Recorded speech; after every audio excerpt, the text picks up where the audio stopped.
Alright. Alright, hello people. I am back to do the review for episode 5 of Wheel of Time. Unfortunately, I couldn't do this sooner. I've been busy. Actually, I'm not going to lie, I was playing Final Fantasy XIV. New Endwalker expansion dropped. So I've been having a blast with that. But I have watched episode 5 for the Wheel of Time twice, and I'm here to give my thoughts on it. Um, it's definitely not as strong as episode 4 was. Episode 4 was probably the best episode so far, but it wasn't weak. I'd probably give it like a solid 6.5 stars out of 10 or something like that. There was a few things I liked. So one thing I really liked was Rand like having familiarity with the dragon mount when they approached Tal Varon. Sorry. Which leads on to one of the changes from the books. So in the books, they went to what's it called? Camelin, not Tal Varon. As a matter of fact, I don't think Rand ever only went to Tal Varon once, and that was far later on in the series.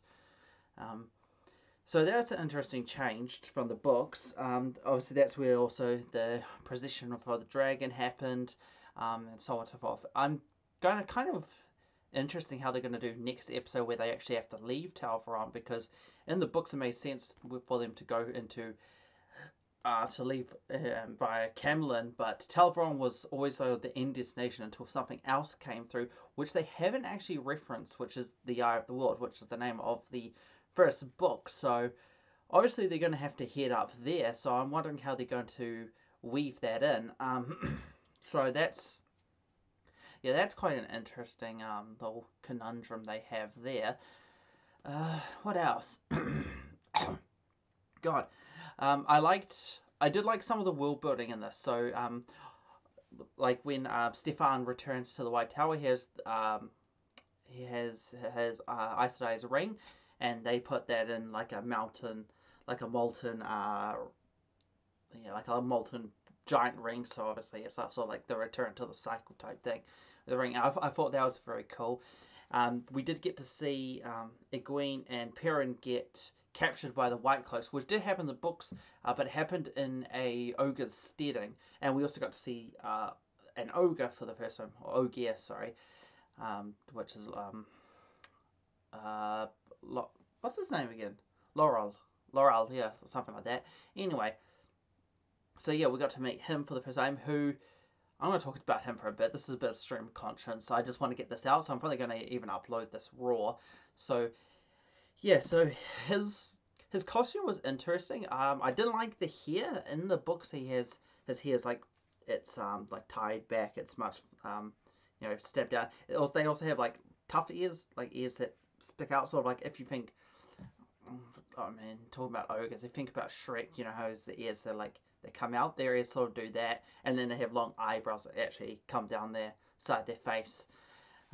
So yeah, he looked kind of odd to me. I think it was just how the hair is sort of a pseudo afro type thing. But the actor, in terms of how he acted, pretty much fucking nailed it. He was pretty perfect.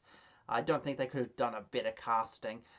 Matt's slow descent into madness is also interesting. It's pretty much how it happened in the books as well. He's obviously a different town of different city.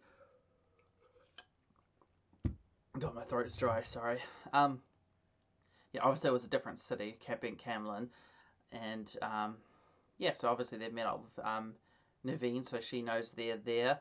They know that, and she's saying, and so on. So I imagine next episode Matt's going to come in, and Moraine, Egwene, and Perrin are all going to meet up in Tal Varon. They're probably going to meet at the inn, and I know they're doing the trial next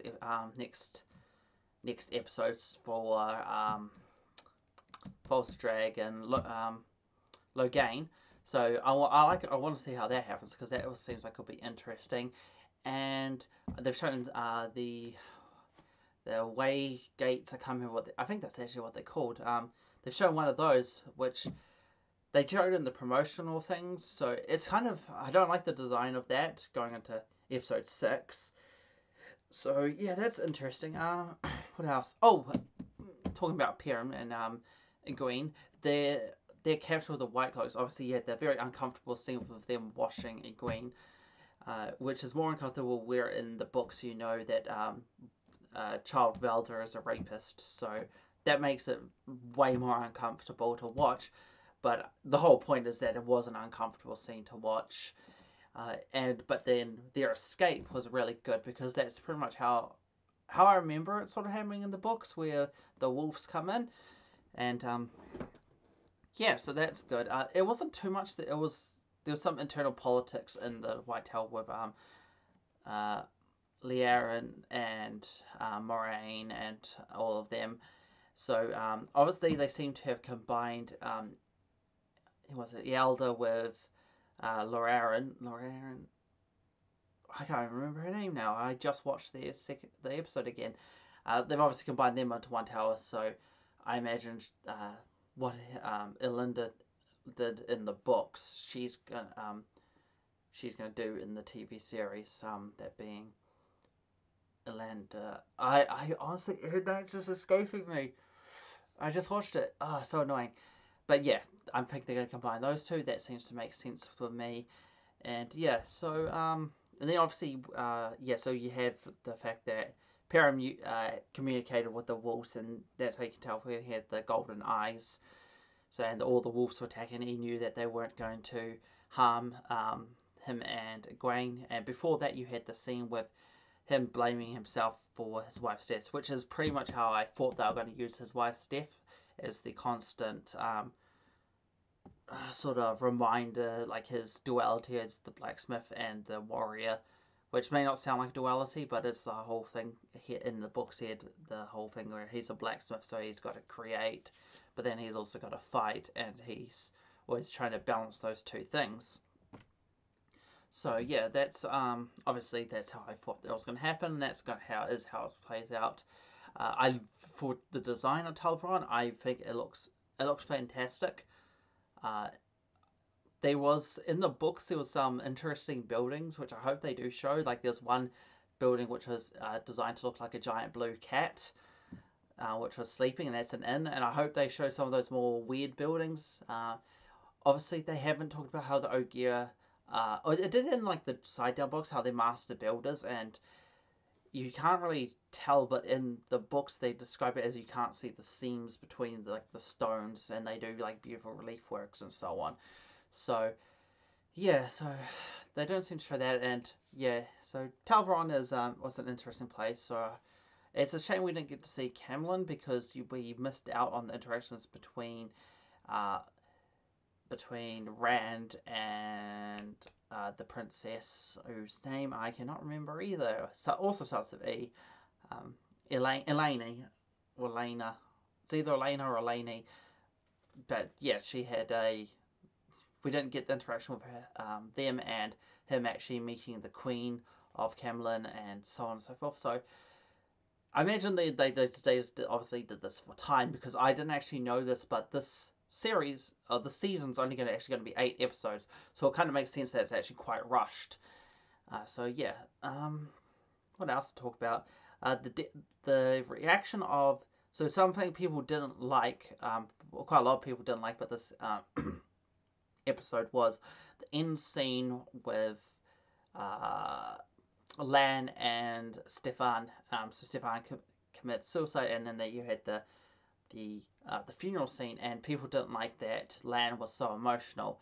I actually did like it because people saying it's out of character. I don't really think it was. Like, he obviously is meant to be like the stoic sort of swordsman type thing, but the thing I liked about this is it was more of a where I saw it, it was like he may have not verbally gave an oath, but you can tell he sort of saw um, getting Stefan through to the next day where he could get rebonded as sort of a personal duty. And obviously him committing suicide is sort of a Lan failing to do his duty of protecting his friend. So I think him being emotional over a failed sort of oath, even if it was implied and only to himself, a self-imposed oath, I feel like him getting upset about that, as well as his friend dying, I feel like that was fine. He also, it's not like he cried. It was like that emotional, angry sort of scream.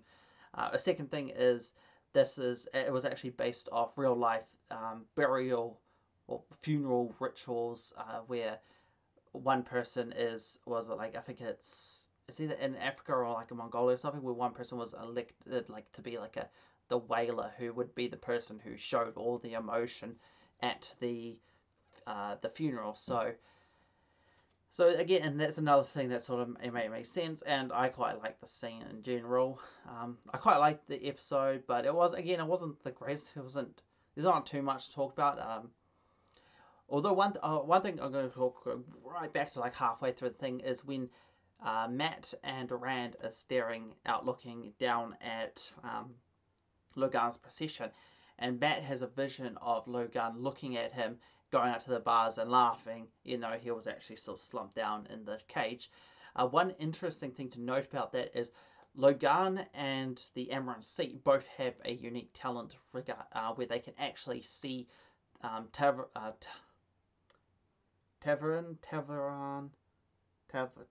I can't remember what's it. Tavalarin. Is that it? Yeah, Tavalarin. Whatever that is. Where they see them as having a halo. So I wonder if that was just pointing out Matt's madness, or the fact that Logan did have that ability to tell if somebody was a Tavalarin. There we go. I said then. No, Tavalarin is. I'm combining words. It doesn't matter. If you know what I'm trying to say, you know what I'm trying to say.